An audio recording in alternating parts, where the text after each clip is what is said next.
AJ ನ್ಯೂಸ್ಗೆ ಸ್ವಾಗತ.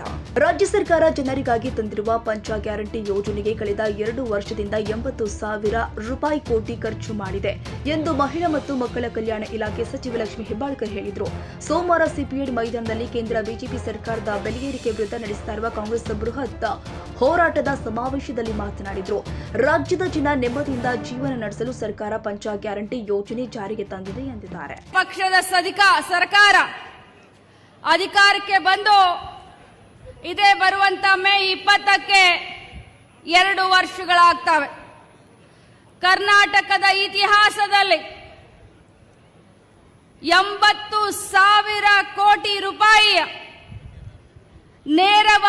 ನೇರವಾಗಿ ಜನರ ಒಂದು ಜೀವನದಲ್ಲಿ 80,000 ಕೋಟಿ ರೂಪಾಯಿಗಳನ್ನ ನೇರವಾಗಿ ನಗದು ರೂಪದಲ್ಲಿ ನಮ್ಮ ಜನರ ಜೀವನ ಹಸನವಾಗಿ ಇರಲಿ ಅಂತ ಹೇಳಿ ತಮ್ಮ ಖಾತೆಗೆ 2 ವರ್ಷದಲ್ಲಿ ಹಾಕಿ ಅದ್ಭುತವಾದಂತ ಸರ್ಕಾರದ ಯೋಜನೆಗಳನ್ನ ಪಂಚ ಗ್ಯಾರಂಟಿಯನ್ನ ತೆಗೆದುಕೊಂಡು ಬಂದು ಅದಲ್ಲೇ ಚೆಲ್ಲಿ ಕಸವನ್ನ ಗೂಡಿಸಿ ಜನರ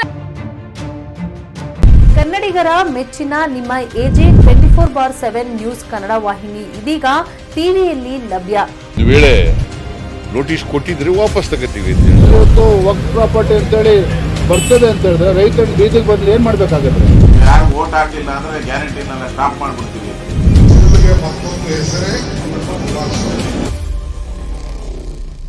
ಕರ್ನಾಟಕ ಮತ್ತು ದೇಶ ವಿದೇಶ 360 ಡಿಗ್ರಿ ಸುದ್ದಿ ಹಾಗೂ ಉತ್ತರ ಕರ್ನಾಟಕ, ಬೆಳಗಾವಿ, ಬಾಗಲಕೋಟೆ, ಧಾರವಾಡ, ಹಾವೇರಿ, ಗದಗ, ಬಿಜಾಪುರ ಜಿಲ್ಲೆಯ ಕ್ಷಣದ ವಿವರವನ್ನ ಪಡೆಯುವುದಕ್ಕೆ ಎಜೆ 24/7 ನ್ಯೂಸ್ ಕನ್ನಡ ವಾಹಿನಿಯನ್ನ ಲೈಕ್ ಮಾಡಿ, ವಿಡಿಯೋಗಳನ್ನ ಶೇರ್ ಮಾಡಿ, ಕಮೆಂಟ್ ಮಾಡುವ ಮೂಲಕ ನಮ್ಮ ವಾಹಿನಿಗೆ ಸಹಕಾರ ನೀಡಿ ಮತ್ತು ಚಾನೆಲ್ ಅನ್ನ ಸಬ್ಸ್ಕ್ರೈಬ್ ಮಾಡಿ.